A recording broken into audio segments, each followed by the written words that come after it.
किसानों के लिए स्मार्टफोन, इसके बारे में आज बात करेंगे। दरअसल बहुत सारी कंपनियां फ़ोन लॉन्च करती हैं, लेकिन ये नहीं बताती हैं कि कुछ फ़ोन्स ऐसे भी हैं जो किसानों के लिए यानी खेती करने में काफ़ी हेल्पफुल होते हैं। अब ये जानना ज़रूरी है कि कंपनियां जब फ़ोन लॉन्च करती हैं तो अलग अलग टारगेट ऑडियंस या फिर टारगेट यूज़र्स होते हैं जिन्हें केटर करती हैं। जेनजी हो गए, मिलेनियल्स हो गए, या फिर प्रीमियम स्मार्टफोन जो लग्जरी स्मार्टफोन्स खरीदते हैं। लेकिन एक जो तबका है, जो फार्मर्स का तबका है, वो कहीं ना कहीं छूट जाता है। तो मैं आपको बताता हूँ कि अगर जो लोग खेती किसानी करते हैं उनके लिए कौन से फ़ोन 20,000 रुपये तक परफेक्ट होंगे। तो किसानों को ऐसे फ़ोन्स की ज़रूरत पड़ती है जिनकी बैटरी अच्छी चले। दूसरी चीज़, उसमें ईजी टू यूज़ हो, इंटरफेस ज़्यादा कॉम्प्लिकेटेड ना हो, मुश्किल ना हो, वाटर प्रूफ भी हो। बट 20,000 की कैटेगरी के स्मार्टफोन्स मोस्टली वाटर प्रूफ नहीं होते। बट मैं जाते जाते बता दूंगा कि एक नॉर्मल फ़ोन्स को किस तरीके से आप वाटर प्रूफ बना सकते हैं जुगाड़ से, वो बात कर लेंगे। बट उससे पहले ये भी जानेंगे कि जो स्मार्टफोन्स हैं वो कैसे और किसानों की हेल्प कर सकते हैं, क्योंकि बहुत सारी स्कीम्स होती हैं, गवर्नमेंट स्कीम्स चलाती हैं जो किसानों के लिए होता है। तो जाहिर सी बात है कि उन स्कीम्स की भी उन्हें ज़रूरत पड़ती है। प्लस हमने ये भी मेक श्योर किया है कि उसमें 6000 mAh तक की बैटरी वाले फ़ोन हो, क्योंकि 7000 mAh की बैटरी वाले कुछ फ़ोन्स हैं मार्केट में जो 20,000 से ऊपर की कैटेगरी के आते हैं। तो वो भी कंसिडर किया जा सकता है, क्योंकि बैटरी एक बहुत बड़ा कंसर्न होता है किसी भी खेती किसानी करने वाले लोगों के लिए। दूसरी चीज़ है ड्यूरेबिलिटी। फ़ोन ड्यूरेबल होना बहुत ज़रूरी है, क्योंकि फ़ोन कहीं पे गिर सकता है या फिर रफ़ यूज़ हो सकता है, बहुत डस्टी इन्वायरमेंट में यूज़ हो सकता है, या फिर कहीं पानी के थोड़े मोड़े स्प्लैशेस पड़ सकते हैं फ़ोन पे। तो स्क्रीन भी काफ़ी ड्यूरेबल होनी चाहिए। हालांकि ये सारी चीज़ें तो हैं, आप टेम्पर्ड लगा सकते हैं, आप उस पर कवर लगा सकते हैं।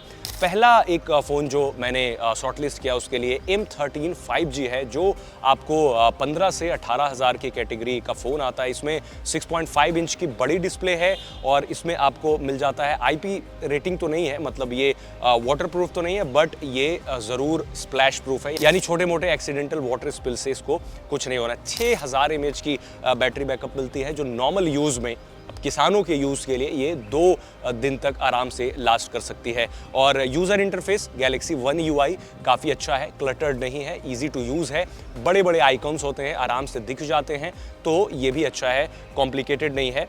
वाटर रेजिस्टेंट रेटिंग होती तो ज़्यादा बेटर होता। तो ये वैल्यू फॉर मनी स्मार्टफोन है, प्लस ड्यूरेबल भी है, क्योंकि इसमें गोरिल्ला ग्लास की प्रोटेक्शन दी गई है। दूसरा बात कर लेते हैं Realme 14X 5G। ये 15,000 रुपये तक का फ़ोन है। ये काफ़ी रगेड है एंड वाटर रेजिस्टेंट भी है। इसमें IP68 और 9 की भी रेटिंग दी गई है आयरोनिकली। तो इस वजह से ये फ़ोन काफ़ी बेटर बन जाता है कि अगर पानी में भी ये फ़ोन गिर गया तो कोई परेशानी वाली बात नहीं है। इसमें IPS LCD डिस्प्ले दी गई है और MediaTek Dimensity 6300 चिपसेट दिया गया है। और जो रगेडनेस का जो मामला है उसमें इस फ़ोन को हम बेस्ट इन क्लास बता सकते हैं, क्योंकि इसकी जो रेटिंग है वो इसे न सिर्फ वाटर प्रूफ बल्कि डस्ट प्रूफ भी बनाती है। यानी इन्वायरमेंट चाहे कैसा भी हो, डस्ट भी हो, मिट्टी हो, मतलब मिट्टी एक डस्ट और मिट्टी की कैटेगरी अलग होती है। सो डस्ट अगर हो तो इससे कोई प्रॉब्लम नहीं होगी और आराम से जो किसान हैं इसे यूज़ कर सकते हैं बिना टेंशन लिए हुए। 6000 mAh की बैटरी इसमें भी दी गई है और ये भी आपको ऑलमोस्ट 2 दिन की बैटरी बैकअप दे सकती है। 2 दिन आप आराम से चला सकते हैं। और 5G है, अब धीरे धीरे हर जगह 5G रोल आउट हो रहा है, तो इंटरनेट कनेक्टिविटी भी काफ़ी मिलेगी और सारी स्कीम्स की भी जानकारी वहाँ से मिल जाएगी। अब तीसरा फ़ोन है वो है मोटो का G54। इसकी भी कीमत ऑलमोस्ट 15,000 के ही अंडर में है। इसमें आपको IP54 डिज़ाइन मिलता है, यानी IP68 69 तो नहीं, बट IP54 होने से क्या है कि ये एक्सीडेंटल वाटर स्पिल्स में कोई प्रॉब्लम नहीं करता है और आराम से काम करता है, उसमें कोई परेशानी नहीं है। इसमें भी आपको 6000 mAh की बैटरी मिलती है, जो ऑलमोस्ट आपको 2 दिन का बैटरी बैकअप दे देगी। और इसके अलावा इसकी जो बॉडी है ये भी काफ़ी ड्यूरेबल लगती है, बट ड्यूरेबिलिटी की बात जहाँ आती है तो फिर वही हो जाता है कि कंपनी चाहे कितना भी ड्यूरेबिलिटी को लेकर के दावा कर लें, लेट्स से आईफोन इतनी बड़े दावे करता है या फिर दूसरे फ़ोन से बहुत दावे करते हैं, बट एक बार फ़ोन गिरने के बाद सच्चाई यही है कि टूट ही जाता है। तो ड्यूरेबल फ़ोन थोड़े बहुत हो सकते हैं, बट उसके लिए आपको ज़्यादा ड्यूरेबल बनाने के लिए उन्हें कवर और फिर उसमें स्क्रीन गार्ड लगाना बहुत ज़रूरी है। मोटोरोला के साथ अच्छी बात यह है कि इसका जो यूज़र इंटरफेस है बिल्कुल ही स्टॉक है। स्टॉक यानी जो गूगल का एंड्रॉयड है उसमें ज़्यादा ऐप्स नहीं है। बहुत सारे फ़ोन्स हैं लाइक Xiaomi, बहुत सारे ऐप्स होते हैं तो लोग परेशान हो सकते हैं। तो मोटरोला के फ़ोन के साथ अच्छी बात ये होती है कि ये ऑलमोस्ट स्टॉक एंड्रॉयड पे चलते हैं। इसका मतलब ये है कि ज़्यादा कॉम्प्लिकेशन नहीं होगी यूज़ करने में, आप आसानी से इस फ़ोन को यूज़ कर सकते हैं। क्लीन एंड्रॉयड है, 120 हर्ट्ज़ की इसमें रिफ्रेश रेट है जो कि काफ़ी फास्ट है। FM रेडियो भी है। अच्छी बात यह है कि इसमें 3.5 mm जैक भी है जो किसानों के लिए फ़ायदेमंद होगा। आप कुछ भी कहीं भी लगा करके गाने सुन सकते हैं या फिर ईयरफोन्स लगा सकते हैं, क्योंकि नॉर्मली आजकल स्मार्टफोन्स में 3.5 mm जैक नहीं मिलता है। सो ये भी अच्छी चीज़ है। बैटरी बैकअप तो है ही, ओवरऑल ये एक अच्छा फ़ोन बनता है। अब आते हैं एक फ़ोन और है जो इस कैटेगरी में आता है। टेक्नो पोवा 6 Pro 5G है जो आप ऑलमोस्ट 19 से 20 हज़ार रुपये में ख़रीद सकते हैं। इसके साथ अच्छी बात यह है कि ये काफ़ी रगेड फ़ोन है। 6000 mAh की बैटरी मिलती है। थोड़ा सा इसके साथ प्रॉब्लम ये है कि सॉफ्टवेयर इनका उतना अच्छा नहीं है, मतलब ईजी टू यूज़ नहीं है। बट द थिंग इज़ कि 70 वॉट की चार्जिंग मिलती है, यानी काफ़ी फास्ट चार्ज हो जाता है। 6.78 इंच की डिस्प्ले है, यानी डिस्प्ले एरिया काफ़ी बड़ा है। और अच्छी चीज़ ये है कि 8 GB रैम इसमें दिया गया। आप 128 या फिर 256 का वेरिएंट सेलेक्ट कर सकते हैं। 6000 mAh की बैटरी है जो 2 दिन आपको आराम से चलेगी।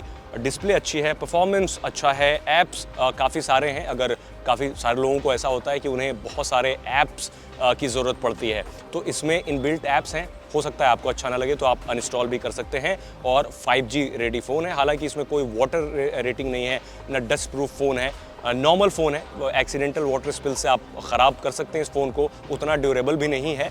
बट द थिंग इज़ कि जो सारे स्पेसिफिकेशंस हैं, जो सारे फीचर्स हैं, वो इस कैटेगरी के हिसाब से, वो इस प्राइस रेंज के हिसाब से काफ़ी अच्छे हैं। तो किसानों के लिए ये फ़ोन भी रिकमेंड किया जा सकता है। 5वें नंबर पे है आपका Redmi 10 Power। ये आप सस्ते में ख़रीद सकते हैं। इनफैक्ट 15,000 और सो, उससे कम में 12,000 में ही ख़रीद सकते हैं।